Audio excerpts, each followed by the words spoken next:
Hey, good afternoon, everybody. So, I wanted to make this video real quick because I wanted to show you guys something. I wanted to put a little evidence to stuff that I've been harping on forever now. I've been saying for a long time that people need to learn how to read very basic radar, and it's not so you can go and show off to your friends. It's literally so it can save your life, and it can. And I'm going to show you how today. So, um, there are plenty of radar apps out there, and I mean actual radar, not like your AccuWeather and your Weather Channel. No, I mean like real legit radar. What you're looking at right there is called RadarScope. You can get it for your phone. I want to say it's $10. Now there's different tiers you can get. I've got all these different tiers that I have access to because I want that information. You don't have to do that. Like I said, basic. The one here you're looking at on the laptop is a little more expensive. However, it's just because it costs more for them to code it, but it's the same app. So anyway, so the purpose of this video is because I'm going to show you exactly why you need to take this seriously. And I want to show you exactly how hard it can be, even for people that are trained and know what they're doing. Sometimes storms just they just don't cooperate. All right, so before we do this, before I go into what you're looking at exactly here, I'm going to show you something. This right here is called a supercell. This right here that you're looking at right here is a hook echo on the southwest side of the storm. I don't remember where this is at here. All right, this is a perfect, definitive radar signature of a supercell. Well, I guess not definitive. There's a radar there, a little distortion, but anyway, you get my point. This is what's called a hook echo. This is where a tornado usually is going to be. Usually, and I'll get into that a little bit. Here's your inflow notch here. This is where the updraft is. Blah blah blah. I'm not going into all that. These red blocks here are called tornado warnings. Sometimes they're red, sometimes they're yellow. Just depends on who's putting them out. This little itty bitty little thing right here, it's actually not itty bitty at all. That's called a debris ball. That is exactly where the tornado is. So to go into try to keep from being too scientific, and I promise you there's a point for me explaining all this. This is called this is reflection. Okay, this is a reflective radar. All right, reflectivity is actually what it's called. And basically, radar is shooting a well, it's more or less sonar. I really don't. It's a signal, right? Shoots it onto the atmosphere. It hits what it hits. It comes back and tells the radar, "Hey, this is what's out there. Here's precipitation, rain, hail, whatever the case may be." It reflects back to the radar. The radar says, "Okay, cool. That's what's out there," and it creates this picture. The reason that that is a different color is because that's hitting actual debris. That is hitting walls of houses, gigantic full-fledged roofs, huge vehicles. You've seen Twisters, you know where that thing can pick up. All of that is real. All right. And it creates this debris ball, which looks very different than the rest of it. It should look like this. Hope you can see this little arrow here. It's not very big. So, but this is a perfect, definitive radar indicator of a tornado right here. Okay.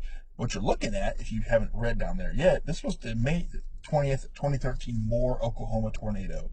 That was very powerful, killed a lot of people, did a lot of damage. Okay. Now I'm showing you this because I want to go back to our radar.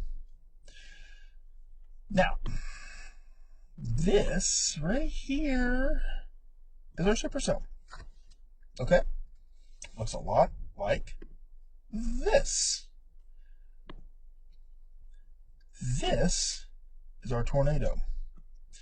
This is the debris ball. Okay? This, hold on, let me see. Yeah, that's right. There is no hook. There is nothing on this radar, if you don't know what you're looking at, that says there's a gigantic freaking tornado.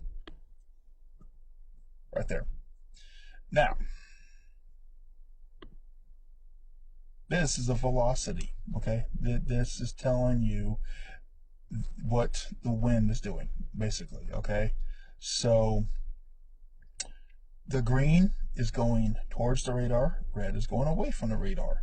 When you see what I have circled here, when you see this, that is called a couplet specifically right here.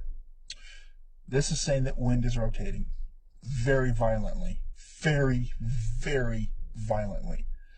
This tells me this was a massive tornado. Well, guess what? It was. So we're like, why in the world is he telling us all this? Okay, great. Yeah, wonderful. Okay, this was the May 22nd, 2011, almost 2 years prior to more. This was the Joplin, Missouri tornado. Killed 153 people. Did massive damage. Catastrophic. One of the most catastrophic tornadoes that has ever hit the United States. And this is what it looked like on radar. It doesn't look like that. It looks like this. And if you don't know what you're looking for, and if you don't know what you're doing, you would miss it. A lot of people did. Again, velocity, see the couplet. So, am I expecting you guys to know this, recognize this, or even care to look for it? No, I don't. Should you take more responsibility with that? Yeah, probably. But here's the thing. It killed 153 people, mostly because people did not take it seriously. People ignored the warnings. They're like, oh, it's just another tornado warning. They never form. We're not worried about it. Blah, blah, blah, blah, blah. It's in May, the height of tornado season. They've probably gotten a ton of tornado warnings. Probably didn't put anything down. Nobody took it seriously, right? Well, you should have. Here's Joplin, right here. Now, what you're looking at, the tornado had actually already passed it. So, look, I say that to say this, okay? There was no tornado emergency that was put out for this tornado. We do not know why. There should have been. A tornado emergency is put out when a very significantly powerful E4 or EF4, EF5 tornado is headed towards a large population of people, i.e. Joplin. It did not happen. They put out regular tornado warnings, people ignored them. If they had put out a tornado emergency, people would have taken it seriously. You cannot rely on the National Weather Service or anybody else, like myself, to tell you all the time what is going on. It's not going to happen. The National Weather, they had 17 minutes, I think it was, 17 minutes of warning. With the regular tornado warning, 17 minutes. That is an infinite amount of time to get either out of the way of it or get it. Well, you can't look. I want to show you this. Okay. Yeah. You don't really get out of the way of that, I guess. I'm hoping a lot of these people have storm shelters. You got to get underneath. And you see right there, it says right there, 17 minutes spare before it touched down. Pretty incredible amount of time that they had.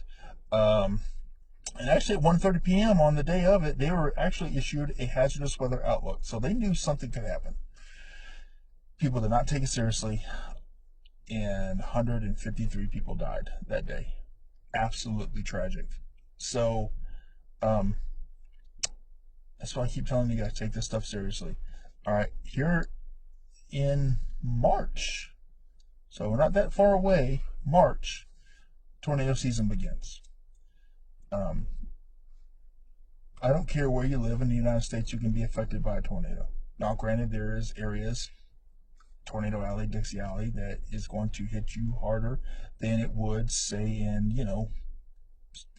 Seattle. But Seattle can get a tornado. You guys need to know what you're looking at. As you can see here, as I have shown you, that is not a hook echo. That's a debris ball. Hook echo would have done this. By the way, tornadoes here in the northern hemisphere are cyclonic. They go counterclockwise. They do not go clockwise. Usually, they can, but it's rare. So that's why when you're looking at hook echoes, it goes, where's it at? Counterclockwise, right there. But you can't rely on that. As you see here, it never happened. Why did that not happen? Why was there not a hook there? It was rain wrapped.